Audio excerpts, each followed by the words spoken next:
In recent months, the long-simmering tension between Drake and Kendrick Lamar erupted into one of the most defining moments in recent hip-hop history, as Kendrick's scathing diss tracks, particularly Not Like Us, landed with devastating impact across the industry. These weren't just clever verses, they were strategic blows aimed directly at Drake's image, credibility, and influence. While Drake had often been seen as too big to be touched, Kendrick's verses pierced through the armor and shifted the narrative completely. Critics, fans, and even fellow artists began to question Drake's position in the culture. And what followed was not growth or reflection, but resistance. Rather than brushing it off or responding creatively, Drake began to reveal an increasingly fragile persona, one that couldn't simply laugh off the criticism. This wasn't just a rap battle. It was a cultural moment that exposed the growing gap between an artist desperate to maintain control and a challenger comfortable in his evolution. The ripple effects have been undeniable, as Drake's need to respond to stay central in a conversation that had turned against him triggered a public unraveling that continues to unfold. After Drake's track, What Did I Miss, made thinly veiled shots at NBA icon LeBron James and even involved the removal of a tattoo once dedicated to him, the response wasn't a bar-for-bar rebuttal. It was something far more subtle, but just as loud. A viral clip showing LeBron and his wife Savannah rapping every word to Kendrick's Not Like Us with unfiltered joy. There was no caption, no commentary, just an organic moment caught on camera that said more than any post ever could. The symbolism of LeBronifon, viewed as one of Drake's closest celebrity, aligning himself so clearly with Kendrick, sent shockwaves through both the music and sports communities. It wasn't just a song they were enjoying, it was a message they were echoing. For Drake, who had gone out of his way to send shots at LeBron and then parade the symbolism of replacing him with another man on his skin, the optics couldn't have been worse. LeBron didn't need to insult Drake, he just needed to keep dancing. And in doing so, he reminded everyone watching who was really being embraced by the culture and who was being quietly pushed aside. Drake's recent tours, branded as special for you, has morphed into something far removed from celebration. The performances now feel like thinly veiled therapy sessions aimed at venting his frustrations with Kendrick. In city after city, audiences were recorded chanting F Kendrick. Chant Drake not only acknowledged but encouraged, allowing it to echo across arenas like a battle cry from a wounded general. Instead of focusing on what made him great, his musical versatility, his energy, his catalog, Drake leaned into bitterness. And the stage itself, far from groundbreaking, only amplified this disconnect. Critics compared the setup to karaoke bars and dollar store concert aesthetics, relying on lights to mask the emptiness. His performances began to look more like attempts to cope with embarrassment than a celebration of music. The image of Drake pacing across a bare stage, receiving comfort not from his hits but from the anger of his fans, symbolized a steep descent from the effortlessly cool performer he once was to someone grasping at old glories with nothing new to show.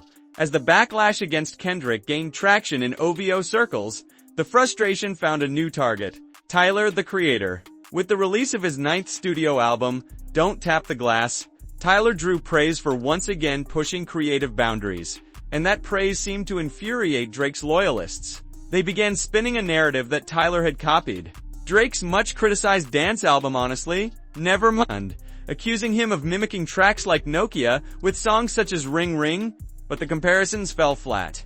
Tyler's project stood out for its bold choices, layered production, and evolving sound, hallmarks of an artist constantly challenging himself. Meanwhile, Drake's past project had been labeled as safe, trend-following, and underwhelming. Tyler's alignment with Kendrick and LeBron only intensified the criticism from OVO's camp. This wasn't about art, it was about ego. And Tyler, unintentionally or not, found himself added to the growing list of creatives Drake and his circle seemed determined to discredit for succeeding independently. As Drake continued his campaign of response and redirection, his fan base followed with fervent energy, often to the detriment of the broader hip-hop conversation. What was once a collective celebrated for its loyalty has now transformed into something much darker. A loud, hostile corner of the internet that viciously attacks anyone who dares critique or challenge their idol. These aren't just passionate supporters, they've become online militias, flooding comment sections, twisting narratives. From Kendrick to Tyler, and even journalists, no one is safe from the scrutiny of this digital mob. The problem isn't their love for Drake hits, their inability to handle loss, critique, or evolution. In their eyes, to praise someone else is to insult Drake, and so they fight every win that isn't his as if it were an attack on their identity. This behavior not only isolates the fanbase from the wider culture, but also damages Drake's reputation, making it harder for new fans to engage in pushing older ones to quietly exit the conversation. While Drake fans continued to wage digital warfare on his behalf, his adversaries did something far more powerful. They stayed quiet and kept creating. Neither Kendrick Lamar nor Tyler the Creator has spent any significant time addressing Drake beyond their music. They haven't gone on social media tirades. They haven't made passive-aggressive comments in interviews. They've let their art speak for the man. It's spoken volumes. After releasing a series of career-defining verses, he simply walked away, allowing fans and critics to interpret, digest, and celebrate without noise. Tyler, meanwhile, doubled down on his artistry, building sonic worlds that reflected growth, imagination, and skill. Their silence wasn't passive, it was strategic. And that contrasts Drake's performative fury versus their creative commonly widened the gap in public perception, while Drake paced stages and clapped back at criticism, reinforcing their positions as the ones really moving the culture forward. There's something increasingly uncomfortable about watching Drake in 2025. For an artist once known for being emotionally aware and socially in tune, he now comes across as bitter, defensive, and unsure. His responses to criticism are no longer clever, they're chaotic. His public appearances, once marked by wit and charm, now feel performative and strained. The more he tries to prove he hasn't lost a step, the more evident it becomes that he's chasing a moment that's already passed. And the obsession with being central to every conversation, whether by beef or by controversy, is eroding the very charisma that made Drake such a dominant force. He's aging, but not gracefully. He's adapting, but not creatively. Instead of setting trends, he's reacting to them.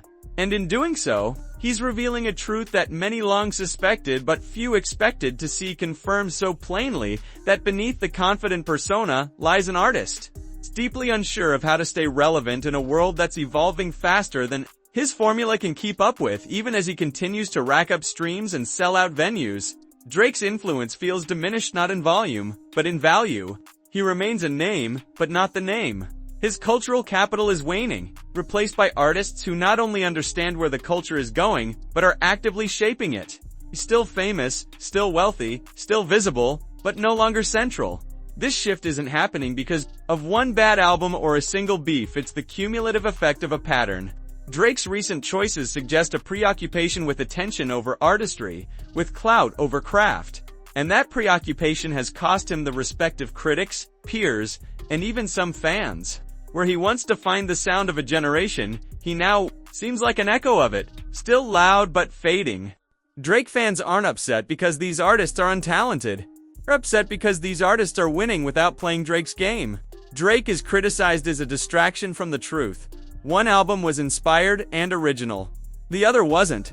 The praise goes to the artist who brings something. Tyler's success is built on years of experimentation, risk-taking, and evolution. Drake's recent efforts, by contrast, have been seen as calculated attempts to chase trends, rather than set them. When fans complain about bias, what they're really mourning is the loss of uncritical acceptance. But the industry has changed. The audience is smarter. And the days when Drake could do no wrong are over, not because people turned on him, but because others simply started doing it better. And so now, as all the drama, distraction, and desperation unfold, the final truth emerges. Drake and hip-hop are drifting apart. The artists pushing the culture forward, Tyler, Kendrick, even newcomers like Baby Keem, are expanding its boundaries, experimenting with sound and storytelling, building community, and contributing to the conversation in meaningful ways. Meanwhile, Drake is caught in a loop, responding to criticism with more criticism, feeding a fan base that's more focused on feuds than music. The art is moving forward. Fans are demanding more. And Drake, for all his success, is stuck. The more he fights to stay relevant by attacking others, the more irrelevant he becomes.